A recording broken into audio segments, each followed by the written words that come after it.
Hello students, welcome back to my YouTube channel Jaideep Sir's Maths Mania. In previous video lecture, we had completed one part of this chapter, that is continuity.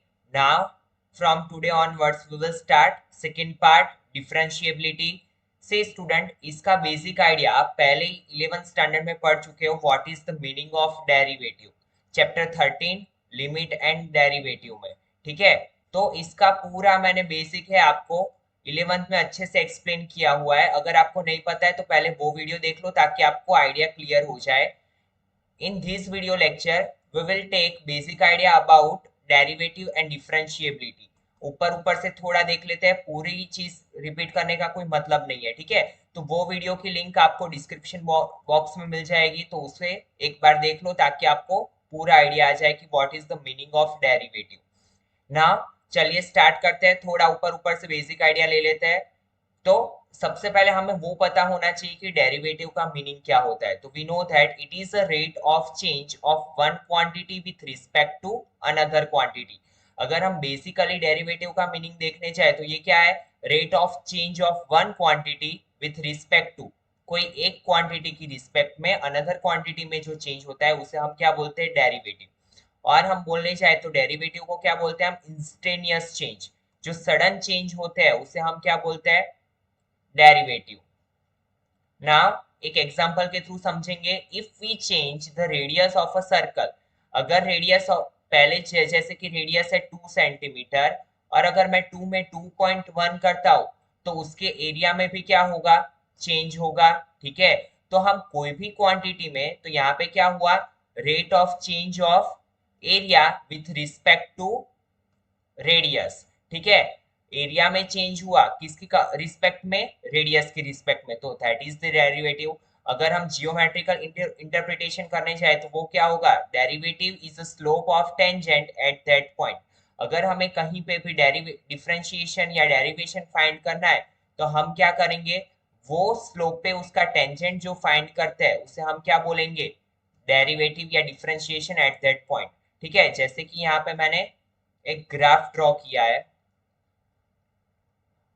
एक curve draw किया है. अगर ये point में मुझे differentiation find करना है तो मैं क्या करूंगा, यहाँ पे इसका स्लोप ऑफ टेंजेंट फाइंड करूंगा. वैसे ही अगर यहाँ पे मुझे डेरिवेटिव फाइंड करना है तो यहाँ पे मैं क्या करूंगा, इसका स्लोप ऑफ टेंजेंट फाइंड करूंगा. तो मुझे क्या मिलेगा, वो पॉइंट पे डिफरेंशिएशन और इसका डेरिवेटिव. इसे रिप्रेजेंट कैसे किया जाता है, dy by D X at x is equal to कौन से पॉइंट पे, पॉइंट ए पे. ठीक है, तो यहाँ पे क्या लिखेंगे हम, dy बाई डी एक्स. इसे ऐसे भी रिप्रेजेंट किया जाता है, ठीक है, change in y with respect to x. या फिर इसे ऐसे भी रिप्रेजेंट किया जाता है एफ डैश ए और f1a. ठीक है, तो हम अलग अलग तरीके से डेरिवेटिव को रिप्रेजेंट कर सकते हैं.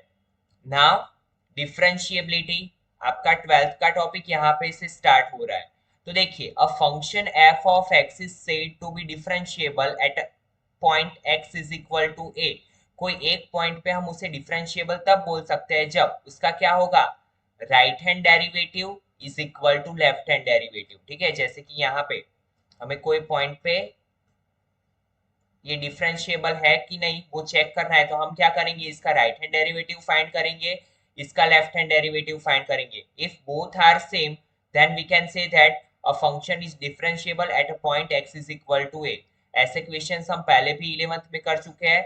आपको पता हो तो फर्स्ट प्रिंसिपल ऑफ डेरिवेटिव से, उसमें मैंने आपको एक्सप्लेनेशन भी दिया था कि कैसे उसको डिराइव किया जाता है. ठीक है, the common value of R F dash A and left hand side derivative is denoted by F dash A and it is known as the derivative. क्योंकि आपको पता है कि डेरिवेटिव को हम कैसे रिप्रेजेंट करते हैं, एफ डैश ए कहाँ पे होगा, at point x is equal to a पे.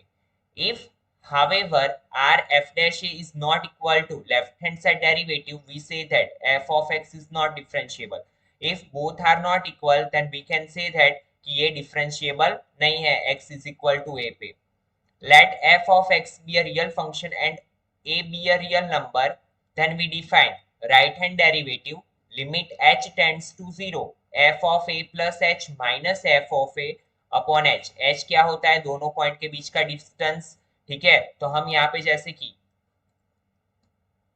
ये एक कर्व लिया है, यहाँ पे 2 पॉइंट ले लेते हैं, ये एक पॉइंट है ए और यहाँ पे है ए प्लस एच, ठीक है, F of A and F of A plus H, और यहाँ पे क्या होगा ए एंड एच, ठीक है। तो यहाँ पे स्लोप ऑफ टेंजेंट कैसे फाइंड करते थे वो मैंने आपको फर्स्ट प्रिंसिपल ऑफ डेरिवेटिव में अच्छे से एक्सप्लेन किया हुआ है, ठीक है। तो वही प्रिंसिपल से हमने यहाँ पे इसकी राइट हैंड डेरिवेटिव लिखा, limit h tends to 0 f of a plus h minus f of a upon h, where h is a distance between 2 points. If it exists, it is called the right hand derivative of f of x at point x is equal to a. And इसे कैसे denote किया जाता है, r f dash a. Left hand derivative, left hand side के लिए point क्या होगा यहाँ पे, f of a minus h. तो left hand derivative limit h tends to 0 f of a minus h minus f of a upon minus h. Got it, कैसे, a minus h minus a plus a minus a cut, तो नीचे क्या बचेगा, minus h. If it exists, it is called the left hand derivative of f of x at x is equal to a, and it is denoted by L f dash a.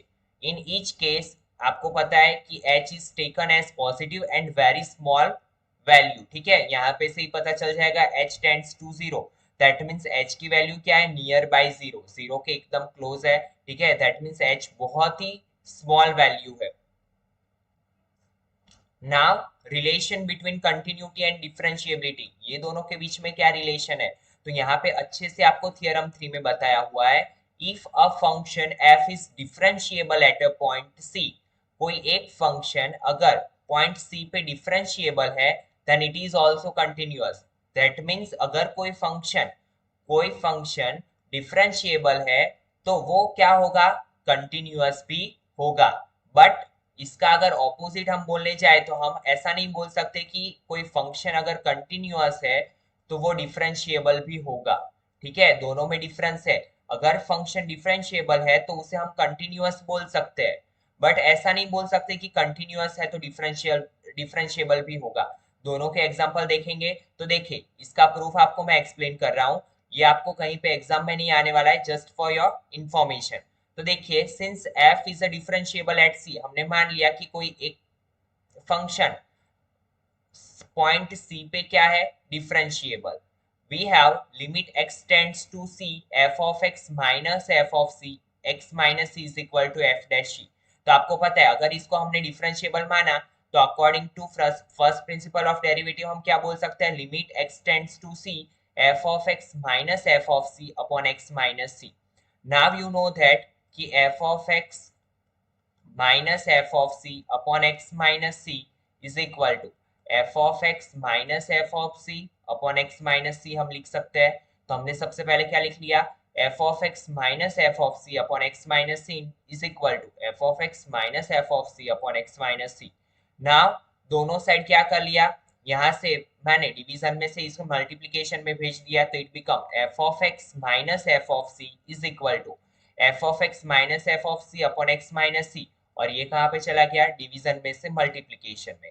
Now दोनों side limit apply कर ली, तो limit x tends to c f of x minus f of c is equal to limit x tends to c f of x minus f of c upon x minus c into x minus c. Now we know that कि जब भी दो function का subtraction हो तो हम दोनों को अलग अलग लिमिट अप्लाई कर सकते हैं. तो यहाँ पे वही चीज की limit x tends to c f of x minus limit x tends to c f of c is equal to, यहाँ पे मल्टीप्लीकेशन में भी आपको पता है हम अलग अलग लिमिट दे सकते हैं, तो यहाँ पे वही चीज हमने की, limit x tends to c f of x minus f of c upon x minus c into limit x tends to c x minus c. Now limit x tends to c f of x minus limit x tends to c f of c as it is equal to, आपको पता है इसे हम क्या बोल सकते हैं, यहाँ पे ही हमने लिखा है limit x tends to c f of x minus f of c upon x minus c is equal to क्या लिख सकते हैं हम, f dash c. तो यहाँ पे वही लिखा f dash c into, अगर हम यहाँ पे x tends to c apply करें तो ये क्या हो जाएगा, c माइनस c 0, तो f dash c into 0 it become 0. तो यहाँ पे क्या हुआ, limit x tends to c f of x minus limit x tends to c f of c is equal to 0. अगर मैं इसे राइट हैंड साइड पे लेके जाऊँ so it become limit x tends to c f of x is equal to f of c. ठीक है, तो यहाँ पे इसका मतलब क्या हुआ कि ये फंक्शन अगर डिफरेंशिएबल है तो ये कंटिन्यूअस भी होगा। यहाँ पे हमने प्रूव कर दिया कि अगर ये डिफरेंशिएबल है दैट मीन्स ये कंडीशन अगर सेटिस्फाई होती है, इसका मतलब क्या हुआ, it is also continuous. But अगर हम इसका ऑपोजिट देखने जाए, ठीक है, यहाँ पे मैं आपको एक्सप्लेन कर रहा हूँ, जैसे कि आपको पता है कि कोई भी मॉड्यूलस फंक्शन होता है इसका ग्राफ कैसे होता है, और इसे हम क्या बोलते हैं, कंटिन्यूअस। बट ये डिफरेंशिएबल होगा, तो देखो मैंने आपको पहले ही बताया कि डिफरेंशिएबल किसे बोलते हैं, डेरिवेटिव किसे बोलते हैं, स्लोप ऑफ टेंजेंट को। बट अगर आप यहाँ पे देखने जाओ तो ये पॉइंट पे यहाँ से ऐसे भी स्लोप निकलेगा इसका, और यहाँ से ऐसे भी स्लोप निकलेगा। दैट मीन्स एक पॉइंट पे दो टेंजेंट हमें मिल रहे हैं, दैट इज नॉट पॉसिबल। ठीक है, तो ये अगर इसका हम टेंजेंट फाइंड नहीं कर सकते, ठीक है, स्लोप ऑफ टेंजेंट फाइंड नहीं कर सकते, एक पॉइंट पे दो टेंजेंट पॉसिबल नहीं हो सकते, that means it is not differentiable. तो एक चीज आपको ऑलवेज याद रखनी है कि every differentiable function is a continuous, but हम कभी ऐसा नहीं बोल सकते कि every continuous function is differentiable. ठीक है, now some important identities of derivative, ये आप ऑलरेडी पढ़ चुके हो 11th में। ठीक है, तो एक बार इसे नोट डाउन कर लेना क्योंकि इसका हम आगे बहुत ही यूज करने वाले हैं।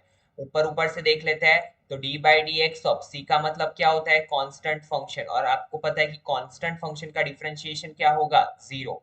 एक्स रेज टू एन कोई भी पोलिनोमियल फंक्शन का कैसे होगा, जैसे कि यहाँ पे एक्स स्क्वायर है, d by D x of x square करना हो हमें तो क्या करेंगे हम, टू आगे आ जाएगा मल्टीप्लीकेशन में, two x, two minus one, n x n minus one, तो यहाँ पे क्या होगा, टू एक्स, एक्स स्क्वायर का क्या होगा, to x.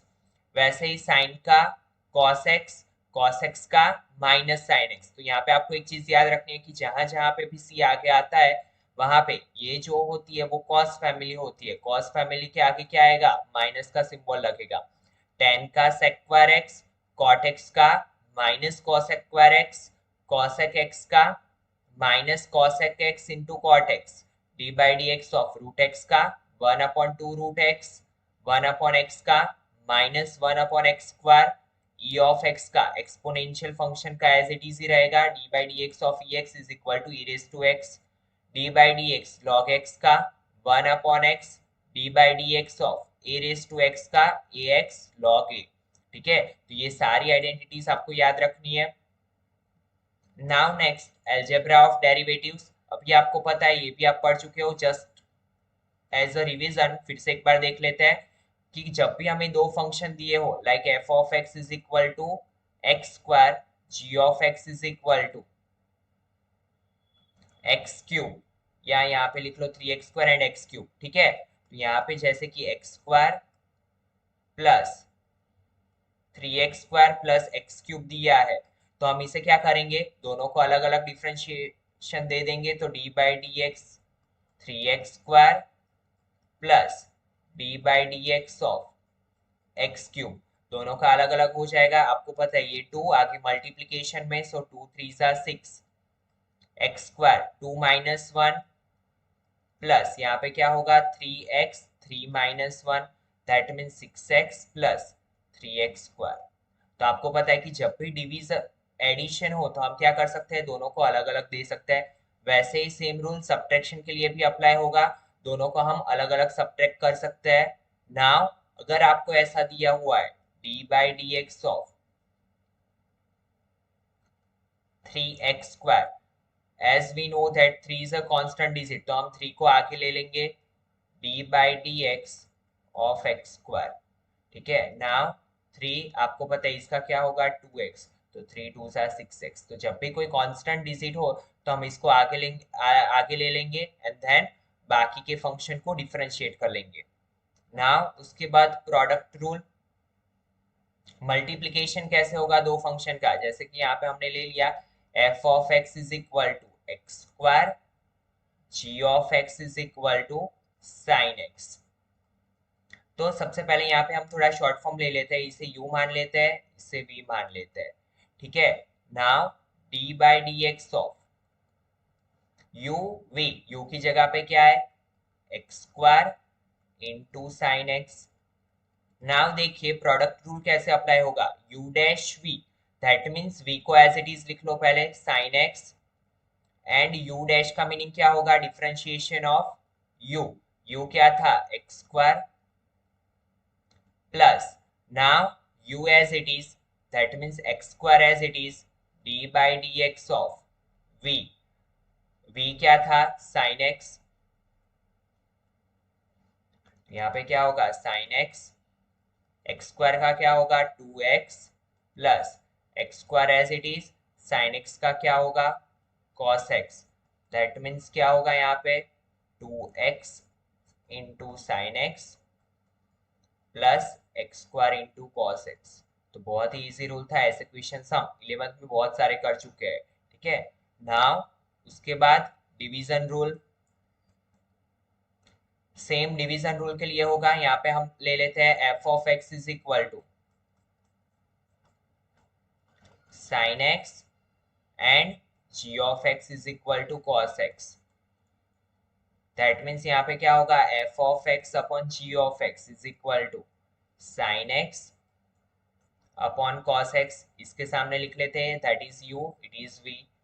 Now d by D x of u upon v, तो देखो v as it is, that means cos x को हम एज इट इज लिख लेंगे d by D x of u, u की जगह पे क्या आएगा sin x, माइनस का sine as it is sin x, d by D x of v की जगह पे क्या आएगा cos x upon v square, that means क्या होगा cos x का square. Now cos x sin x का क्या होगा cos x minus sin x into, as we know that cos family के आगे कौन सा साइन लगता है माइनस का, तो माइनस sin x अपॉन नीचे क्या होगा cos square x, cos x into cos x क्या होगा cos square x minus minus plus sin square x upon cos square x, तो cos square x plus sin square x it become 1 upon cos square x, so it become sec square x। तो अगर हम यहाँ पे observe करें तो ये क्या था tan x, और tan x का डेरिवेटिव क्या मिला हमें sec स्क्वायर x, तो इससे हमने एक आइडेंटिटी भी प्रूव कर ली, ठीक है। तो बहुत ही इजी है, सिर्फ आपको यही एक चीज याद रखनी है। और क्या करो कि क्वेश्चन को इजी बनाने के लिए यहाँ पे सामने u लिख लो v लिख लो और अकॉर्डिंग टू रूल करते जाओ, तो ये इजी हो जाएगा आपके लिए। नाउ चेन रूल, 11th में हमने इसका कम यूज किया था, बट यहाँ पे हम इसका अच्छे से यूज करने वाले हैं, और ये बहुत ही इंपॉर्टेंट टॉपिक है, ठीक है। तो अच्छे से ध्यान देना। सबसे पहले चेन रूल कब होगा, जब हमारे पास मिक्स फंक्शन हो, कॉम्पोजिट फंक्शन हो, तो हम किसका यूज करेंगे चेन रूल का। जैसे कि यहाँ पे हम एक लिख लेते हैं क्वेश्चन, साइन एक्स स्क्वायर, ठीक है। यहाँ पे मैंने एक फंक्शन लिख लिया f of x is equal to sine x square. तो अगर हम यहाँ पे ऑब्जर्व करें तो ये है साइन, और एंगल की जगह पे क्या है x square, that means x square is also another function, ठीक है। तो फंक्शन के अंदर फंक्शन, तो आपको पता है इसे हम क्या बोलते हैं कॉम्पोजिट फंक्शन। तो जब भी कॉम्पोजिट फंक्शन दिखे हम कैसे क्या अप्लाई करेंगे चेन रूल। चेन रूल में कुछ भी नहीं करना है, कैसे करेंगे देखिए, f dash x is equal to d by D x of sine x square. Now we know that कि साइन का क्या होता है कॉस, अभी हम इसे एक्स स्क्वायर नहीं मानेंगे, अभी फिलहाल के लिए हम एक्स ही मान लेते हैं। तो एक्स की जगह पे क्या है x square, cos x square as it is लिख लिया। बट एक चीज सोचो, ठीक है, साइन का तो हो गया, बट फंक्शन के अंदर भी क्या है एक और फंक्शन एक्स नहीं है, क्या है एक्स स्क्वायर, और हमारे यहाँ पे एक्स मानने से ये एक्स तो नहीं हो जाएगा। अगर हमारे पास कोई स्विफ्ट गाड़ी हो, ठीक है, और मैं इसे मान लूं कि BMW है मेरे पास, तो ये BMW तो नहीं हो जाएगी, ये तो ये ही रहने वाली है स्विफ्ट, ठीक है। सिर्फ हम हाँ ऐसा सपना देख सकते हैं कि कभी ना कभी हमें मिलेगी सही BMW। तो वैसे ही x मानने से ये x तो नहीं हो जाएगा, तो अगेन हमें यह क्या करना पड़ेगा, इसका भी डिफरेंशिएशन करना पड़ेगा। तो d/dx of x square and इसका क्या होगा cos x square into x square का क्या हो जाएगा 2x। तो इसे हम ऐसे भी लिख सकते हैं 2x cos square x cos x square sorry क्या लिख सकते हैं हम 2x into cos x square. ठीक है, तो बहुत ही इजी था। क्या करना है स्टूडेंट्स, यहाँ पे जब भी हमारे पास कॉम्पोजिट फंक्शंस दिए हुए हो, फंक्शन के अंदर भी फंक्शन दिया हुआ हो, तो हम क्या करेंगे चेन रूल अप्लाई करेंगे। अगर 3 फंक्शंस फंक्शन के अंदर फंक्शन के अंदर फंक्शन है तो हम क्या करेंगे 3 बार इसका करेंगे। ठीक है, जितने फंक्शंस है उतनी बार इसका डिफरेंशिएशन होगा। एक और एग्जांपल ले लेते हैं ताकि और अच्छे से आपको क्लियर हो जाए, और आपकी जो 5.2 एक्सरसाइज है वो पूरा चेन रूल पे ही है। ठीक है, तो इससे आपके बेसिक्स और क्लियर हो जाएंगे अच्छे से।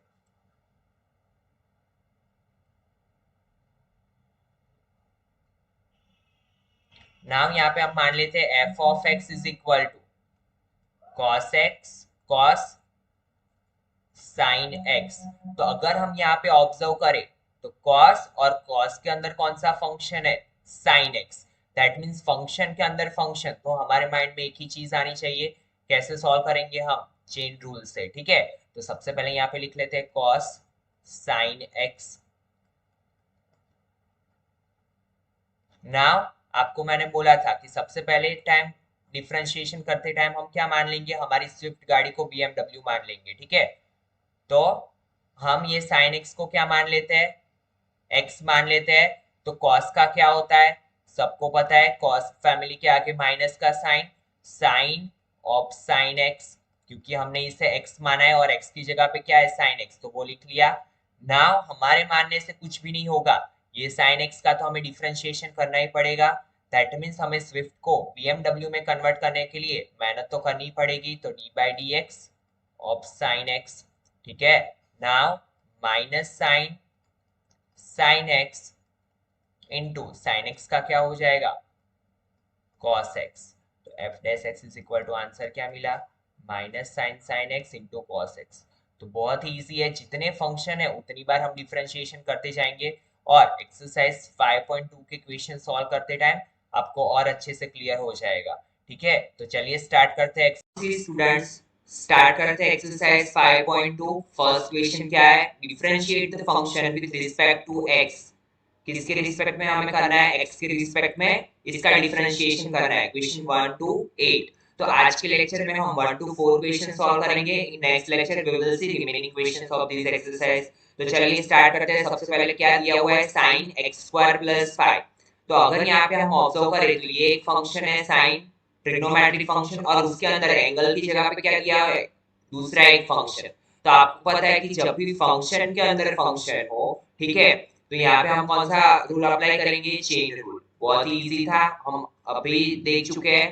तो चलिए सबसे पहले मान लेते हैं let y is equal to sine of x² + 5। तो सबसे पहले हम ऑलवेज क्वेश्चन स्टार्ट करने से पहले देख लेंगे कि हमारे पास फंक्शन कितने हैं। यहाँ पे देखिए 1 and 2। ठीक है, एक पोलिनोमियल फंक्शन एक ट्रिग्नोमेट्रिक फंक्शन। दैट मींस हमें दो बार इसका डिफरेंशिएट करना पड़ेगा। तो यहाँ पे करते हैं डिफरेंशिएट विद रिस्पेक्ट टू,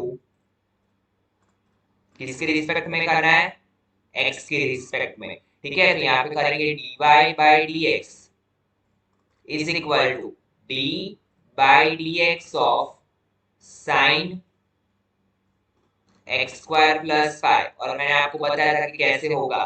तो सबसे पहले साइन, इसे हम क्या मान लेंगे x। ठीक है, तो साइन x का क्या होगा cos x की जगह पे हमारे पास क्या है x² + 5। तो यहाँ पे x की जगह पे हम वही रखेंगे।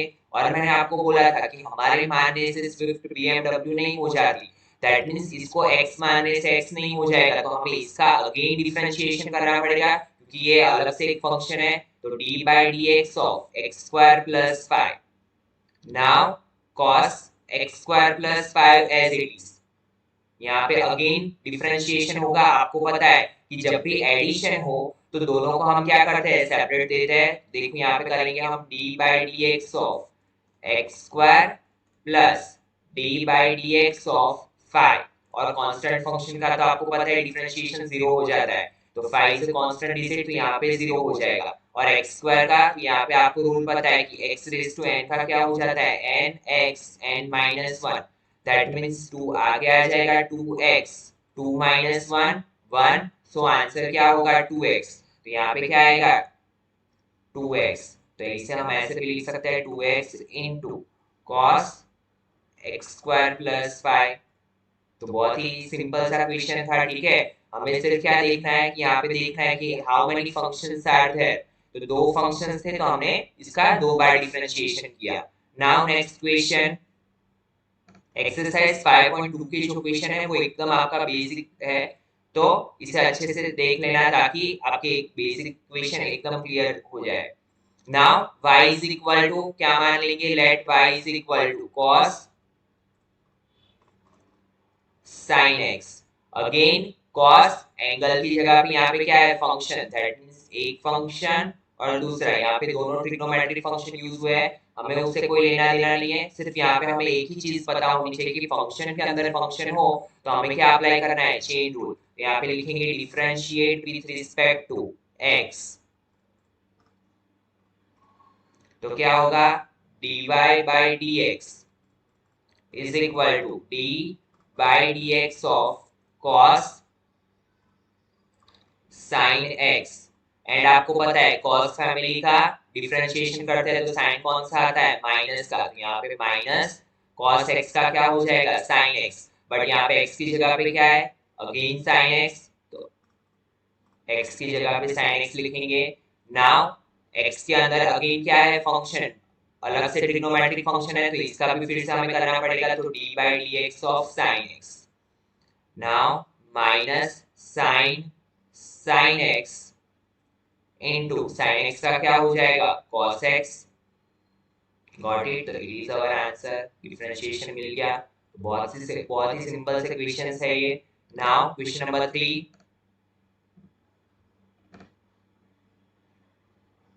देखिए sine ax plus b, again यहाँ पे एक ट्रिग्नोमेट्रिक फंक्शन है और यहाँ पे एक लीनियर इक्वेशन दिया हुआ है, तो दो अलग अलग फंक्शन है, फंक्शन के अंदर फंक्शन, तो हमें क्या करना पड़ेगा, लेट, सबसे पहले let y is equal to ax plus, sorry, sin ax plus b,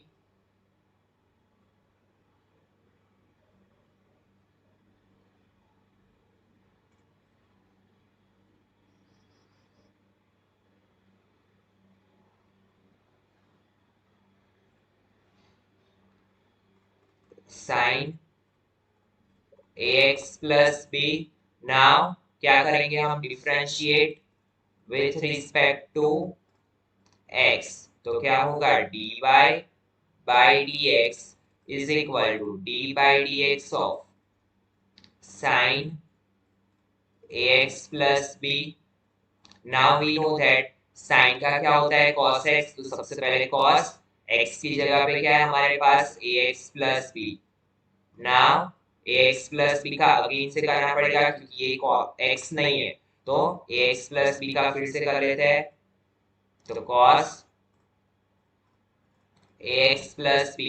now you know that कि ये डिफरेंशिएशन हमें दोनों को अलग अलग से देना पड़ेगा, तो d by dx of ax, x है यहाँ पे, तो आपको पता है कि d by dx of x का क्या हो जाता है, 1, तो यहाँ पे a इंटू वन, और यहाँ पे देखो d by dx of ax, a constant digit है तो बाहर आ जाएगा, and d by dx of x क्या हो जाएगा, 1, तो a इंटू वन क्या होता है, a प्लस ये तो जीरो हो जाएगा, तो हमारा आंसर क्या आएगा, a into cos ax plus b, क्योंकि d by D x of b करेंगे तो b is a constant digit, तो जीरो हो जाएगा, तो यहाँ पे सिर्फ क्या आएगा, a।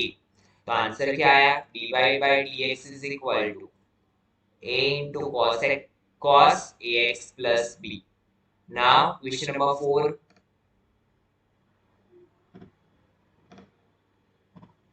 Sec tan root x।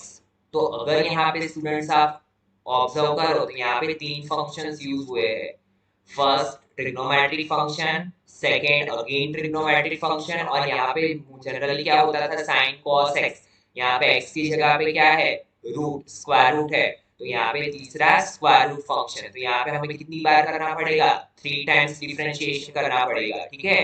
तो यहाँ पे थोड़ा सा अलग से आया क्वेश्चन, बट बहुत इजी है, अगर हमें मेथड आती है तो क्वेश्चन चाहे कुछ भी हो उससे हमें फर्क नहीं पड़ता है। तो sec tan root x, one by one हम लाइन वाइज करते जाएंगे। यहाँ पे सबसे पहले लिख लेते हैं differentiate with respect to x, तो क्या हो जाएगा dy by D x is equal to d by D x of क्या हो जाएगा sec into tan root x. Now सबसे पहले यहाँ पे देखो सेक एक्स की जगह सेक इसे हम x मान लेते हैं। यहाँ पे देखना स्टूडेंट्स ये मल्टीप्लिकेशन का रिलेशन नहीं है, अगर यहाँ पे ऐसा होता है sec x into tan root x then यहाँ पे हमें प्रोडक्ट रूल अप्लाई करना पड़ता, बट यहाँ पे सेक एंगल की जगह पे टेन रूट एक्स है, तो यहाँ पे हम क्या करेंगे यहाँ पे प्रोडक्ट रूल अप्लाई नहीं कर सकते, क्या रूल अप्लाई करना पड़ेगा चेन रूल। तो देखो यहाँ पे सेक सेक का आपको पता है क्या होता है sec x into tan x, तो सेक एक्स एक्स की जगह पे क्या आएगा टेन रूट एक्स,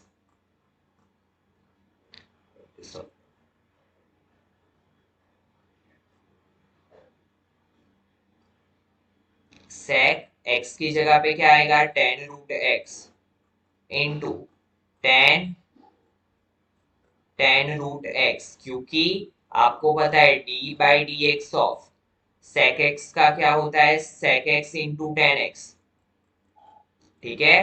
तो सेक एक्स की जगह पे क्या है tan root x, tan x की जगह पे क्या है tan root x into d by D x of, देखिए टेन रूट एक्स का अगेन करना पड़ेगा टेन रूट एक्स। नाउ यहाँ पे sec x sorry sec x x की जगह पे क्या है tan root x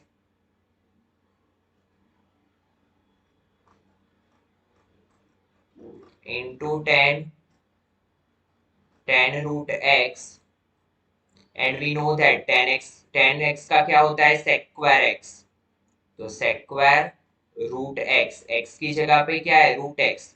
now again ये एक्स का फिर से करना पड़ेगा, तो d by D x of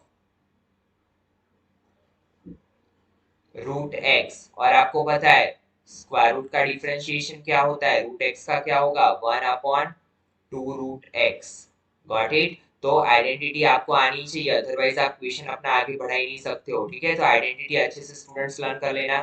now answer क्या होगा sec tan root x into tan tan root x into sec square root x into root x का क्या होगा one upon two root x, ठीक है। तो आपको पता है कि मल्टीप्लीकेशन में हो तो आप पूरे के नीचे भी इसे ऐसे लिख सकते हो sec tan root x into tan tan root x into sec square root x divide by two root x, तो इट इज अवर आंसर। बहुत ही सिंपल सा क्वेश्चन था, सिर्फ हमें एक ही चीज ऑब्जर्व करनी है क्वेश्चन स्टार्ट करने से पहले कि how many functions are used in question. तो यहाँ पे तीन फंक्शन यूज हुए थे, दो ट्रिग्नोमेट्रिक फंक्शन थे और एक स्क्वायर रूट फंक्शन था। तो हमने क्या किया इसका डिफरेंशिएशन 3 टाइम्स किया, ठीक है। लास्ट में जब तक ना आ जाए सिंगल एक्स तब तक हम क्या करते जाएंगे इसका डिफरेंशिएशन करते जाएंगे।